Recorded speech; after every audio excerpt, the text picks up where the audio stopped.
السلام علیکم ورحمۃ اللہ وبرکاتہ نحمدہ ونصلی علی رسولہ الکریم اما بعد فاعوذ باللہ من الشیطان الرجیم بسم اللہ الرحمن الرحیم۔ میرا آج کا موضوع ہے حضور اکرم صلی اللہ علیہ وسلم کے فضائل۔ حضور اکرم صلی اللہ علیہ وسلم افضل الانبیاء بھی ہیں اور افضل البشر بھی۔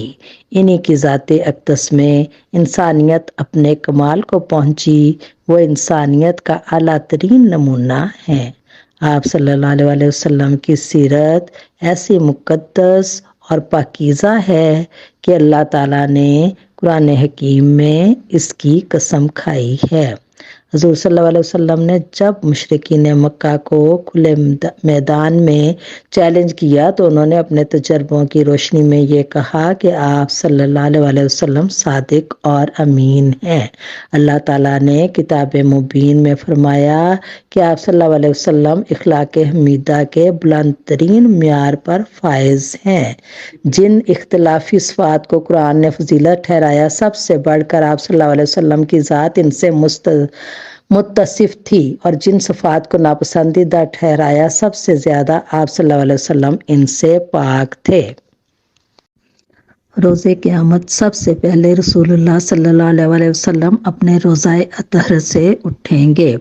نمبر 2، بارگاہ الہی میں سب سے پہلے آپ صلی اللہ علیہ وسلم کو شفاعت کا حق دیا جائے گا۔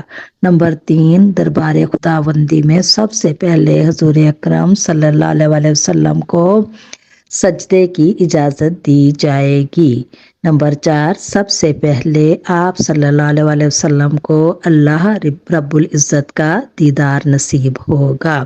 نمبر 5، وہ سب سے پہلے آپ صلی اللہ علیہ وسلم جنت میں داخل ہوں گے۔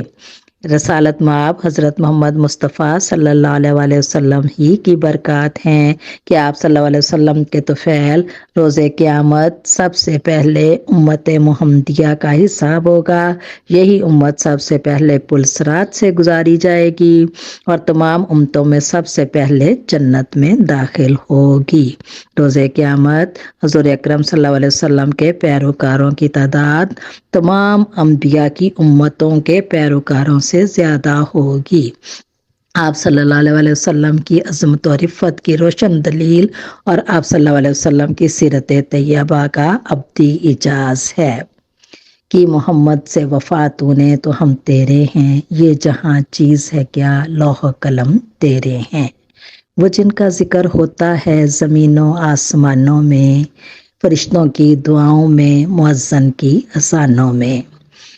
وَمَا عَلَيْنَا إِلَّا الْبَلَاغُ الْمُبِينُ۔